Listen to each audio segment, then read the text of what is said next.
Olá, o assunto de hoje é mais um sensorzinho da Bosch, dessa vez o BME 680. Esse sensor, além de medir a pressão, temperatura, umidade relativa do ar, ele também é capaz de detectar alguns gases e pode ser usado aí para medir a qualidade do ar. Então acompanhe aí para conhecer todas as características desse sensor e ver aí a pegadinha que tem na parte do software.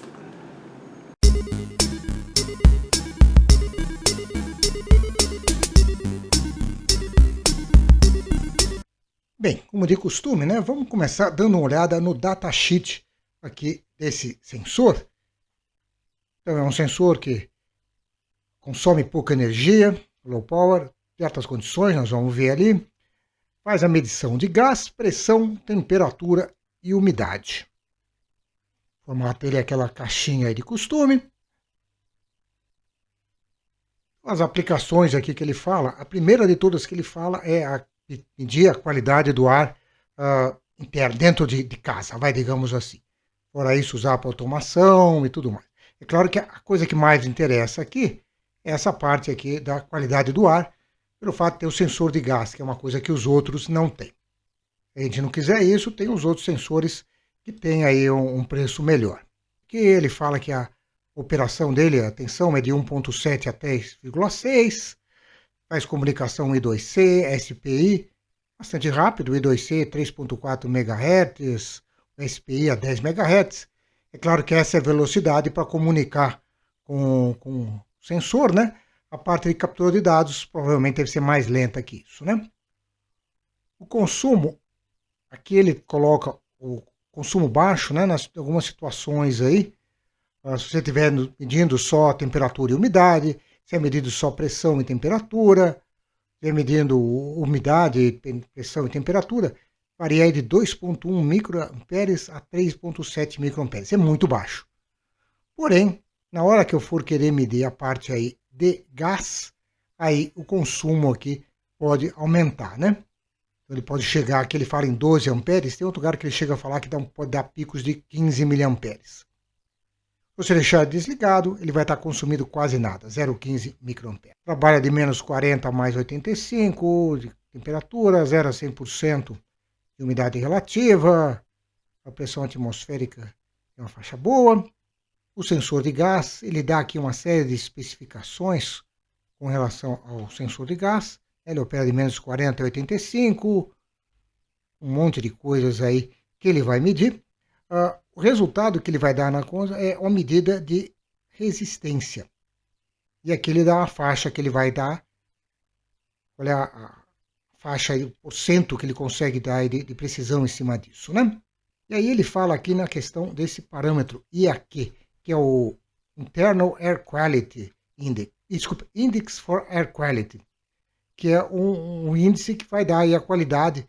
Isso é calculado, já vai ver um pouco os detalhes a respeito disso. É calculado a partir das coisas que você obteve do sensor, e aí tem umas faixinhas bonitinhas para dizer desde o excelente até o extremamente poluído, né? Então, excelente, não precisa fazer nada, bom, não precisa fazer nada. Se estiver ligeiramente poluído, ventile. Se tiver moderadamente, aumenta a ventilação. Se tiver aí extremamente poluído, no fundo fuja, saia daí. Ele fala um pouco quais são aí os diversos gases aí que ele é sensível, né? Ele não é um sensor aí voltado para determinar um gás específico. Sensor de umidade, opera em menos 40 a 85, vai dar um valor de 0 a 100, né? Se você quiser trabalhar aí na faixa melhor, é de 0 a 65, 10 a 90.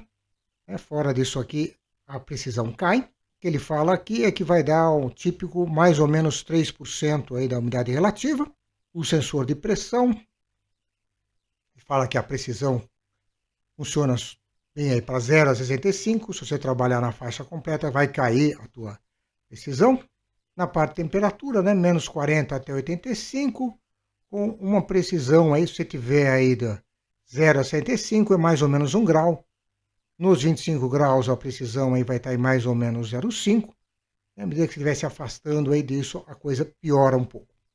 Existem algumas técnicas para você calibrar ele e tentar melhorar aí a precisão, né? Pelo que eu li na internet, esse sensor é bastante preciso nessa parte de temperatura e pressão e a umidade relativa. Você consegue aumentar ainda mais aí fazendo uma calibração. Além disso, as leituras são bem estáveis, ele não costuma ficar variando muito de uma leitura para outra. Ele tem aí dois modos aí de trabalhar aí principais. O sleep, ele está dormindo, e tem o outro modo, que é o modo forçado, onde você dispara um ciclo de leitura, né? Esse ciclo de leitura é feito a leitura de temperatura, pressão, umidade. Para fazer a medida do gás, ele tem que aquecer um elemento lá interno. Então tem um tempo aí que ele vai gastar para aquecimento para depois fazer a leitura. Tem toda uma parte aí de como é que você configura. Depois que você... Aí ele começa a falar aqui das várias leituras. Todas elas existem uma série de coeficientes que estão gravados dentro do sensor. E aí você tem que fazer uma série de cálculos. Aqui tem as formulinhas, né? Então você consegue calcular aí a temperatura com a compensação baseada nesses fatores. Você consegue fazer a medida da pressão com relação a esses fatores. A umidade também. Tem lá também as suas formulinhas, o seu monte de fator de compensação. Certo? E na parte do gás, o gás tem aqui uma coisa parecida, mas o resultado que a gente vai ter aqui é aquela medida de resistência, né? Até aqui é mais ou menos parecido com aquilo que a gente vê em todos os outros sensores aí dessas famílias aí da Bosch, né? Você vai ver que tem um monte de registradores, a maioria deles são fatores de compensação. Você lê valores registradores, faz ali umas continhas e você chega aí nesses valores. Aqui ele começa a falar, nessa parte 4, ele vai falar na biblioteca que a Bosch fez para trabalhar com esse sensor, a BSEC. Legal, eles têm aí uma biblioteca, porém essa biblioteca está disponível como um binário com fonte fechada. Tem uma parte disponível open source, mas ela, o que tem de diferente? Né? O que falta aí? O cálculo do IAQ. Então, se a gente quiser fazer, existem várias bibliotecas, se a gente quiser fazer o nosso próprio driver, ele deve ter aqui para frente, em algum lugar. Tem aqui o mapa da memória, mostrando os vários registradores que o sensor tem. Você tem que configurar, escrever valores, depois você vai ler os vários fatores aí de configuração, fazer aquelas contas. Então você vai ter aí os vários valores. O que não tem é o índice lá da qualidade do ar. O que o datasheet fala é, use o nosso software, que a gente não conta como é que ele funciona. Procurando na internet, eu achei alguém que fez um cálculo. Ele próprio avisa, é um cálculo básico, né? O que ele fez, no fundo, foi estudar um pouco a respeito. Ele, aqui nessa página aqui, ele fala um pouco da toda a teoria, de como é que são os cálculos. Eu acho que ele chegou aí a comparar os resultados do algoritmo dele com o algoritmo lá da Bosch. Ele não tentou adivinhar o que o algoritmo da Bosch faz, mas ele comparou os resultados. Que o algoritmo dele é suficiente, mas o da Bosch ele fala é melhor, mas só que o da Bosch está fechado os fontes. Esse aqui está aberto. Então isso aqui é algo que fica fácil para a gente adaptar para outros ambientes. Ok? Então, visão rápida, está aí as características desse sensor. Está aí essa questão aí da gente conseguir calcular aí esse índice aí da qualidade do ar. O que eu vou usar na minha demonstração, eu vou usar o MicroPython. Existe uma biblioteca da Adafruit que pega os valores básicos lá do sensor. O que ela não faz é calcular esse IAQ. Então, para calcular o IAQ, eu vou basear aqui no código que tem aqui no GitHub, adaptar ele para o MicroPython e assim poder mostrar aí a qualidade do ar.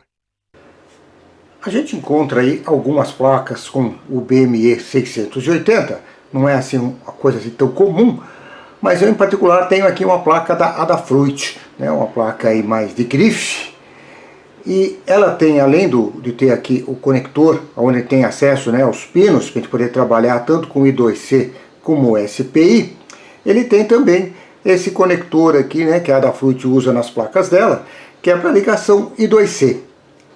Então eu tive a ideia de aproveitar, que eu tenho também aqui uma outra placa da Adafruit, uma Feather, né, que essa aqui em particular é com RP2040, E é uma plaquinha que também tem esse conector. Então a ligação dos dois aqui fica simples. Eu pensei, opa, dá até para fazer aí sem usar uma protoboard. Essa placa aqui não tem só um conector, ela tem dois, né? Porque I2C é uma via, então eu posso ligar mais coisa. Aí veio a ideia seguinte. Vamos ligar um display I2C, né? Então o programa aqui vai ler os dados que vem do sensor e apresenta eles no display. Aí eu tive o primeiro problema aí, né? Depois de alguns problemas de software que eu já vou falar, eu tive o problema de que nesse conector aqui a alimentação é 3,3 volts. Esse display quase funciona com 3,3. Tudo funciona direito, exceto o contraste. Quase que não dá para ler o que está escrito nele. Então eu vou precisar alimentar ele com 5 volts. Para isso eu vou ter que soldar os pinos aqui. E aí eu vou conseguir fazer o que eu quero fazer, né? A plaquinha, o sensor e o display. Bem, aí vem a parte do software. A Adafruit, ela é uma das mantedoras do circuito Python, então ela tem driver para a maioria das placas dela e realmente tem um driver para ler aí os dados do BME 680. Então aí parecia fácil. Eu falei, vou instalar aqui o circuito Python, pego lá o software da própria Adafruit para ler o sensor e aí eu já vou ter, no mínimo, os dados básicos. Fica faltando, é claro, aquele índice da qualidade do ar. E a minha ideia é, achei lá uma versão, não está feita com o circuito Python, mas está até em Python. Falei, vou converter, vou adaptar. Bem, aí começou a ter as complicações, né? Esse software aí que eu achei, ele não usa, não é feito para circuito Python, é feito para Python, ele não usa nenhum software da Adafruit. Ele usa o software de um outro fabricante, o Pimoroni. E a Pimoroni, ela tem esse driver dela, para o BME 680 tem algumas informações adicionais que não tem. Então o que eu acabei fazendo na parte da qualidade do ar foi fazer uma coisa mais simples aí, ignorar alguns fatores que eu deveria fazer uma calibração, eu deveria testar mais coisa, fazer algo só para ter um número aí para poder apresentar para vocês. Aí tinha que ligar, controlar o display, que eu pensei que era uma coisa bastante simples. De novo, existe um driver da Adafruit. E aí foi que veio algumas complicações, né? A primeira delas é que esse driver da Adafruit, ele é feito por um display diferente, as conexões são diferentes entre a saída do conversor I2C paralelo e o display. Eu tentei consertar ele e não consegui. Aí eu acabei pegando um software meu, que era feito por MicroPython, para adaptar para o circuito Python.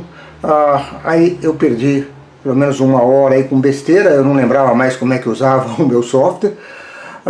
E aí, quando finalmente conseguiu funcionar, aí que eu reparei que o contraste estava ruim, eu praticamente não conseguia ver o que estava escrito. Mas aí, feito toda essa epopeia, eu consigo finalmente fazer uma demonstração aí para vocês. Então tá aqui a hora da verdade, o meu sensorzinho BME 680, está ligado por I2C numa placa Feather RP2040, rodando o circuito Python, e eu estou mostrando aqui no display as informações que eu estou lendo do sensor, né? A temperatura, a umidade relativa, a pressão atmosférica, e a partir disso eu calculei ali um índice da qualidade do ar, 100%, está dizendo que o ar aqui está ótimo, né? Quem quiser, os fontes aí dessa pequena demonstração estão disponíveis lá no meu GitHub, o link está aí na descrição do vídeo. Bem, nesse vídeo nós conhecemos aí o BME 680, um sensor que tem uma série de características muito interessantes, mas que tem essa pegadinha, né, de que a biblioteca oficial, que consegue calcular aí um índice da qualidade do ar, tem os fontes fechados. Eu mostrei uma versão bem simplificada aí, na descrição do vídeo tem algumas referências para quem quiser ver algumas formas mais sofisticadas de calcular esse índice. Futuramente eu pretendo aí expandir um pouco mais aí essa minha demonstração, mas por enquanto era isso que eu tinha para apresentar. Então, até o próximo vídeo.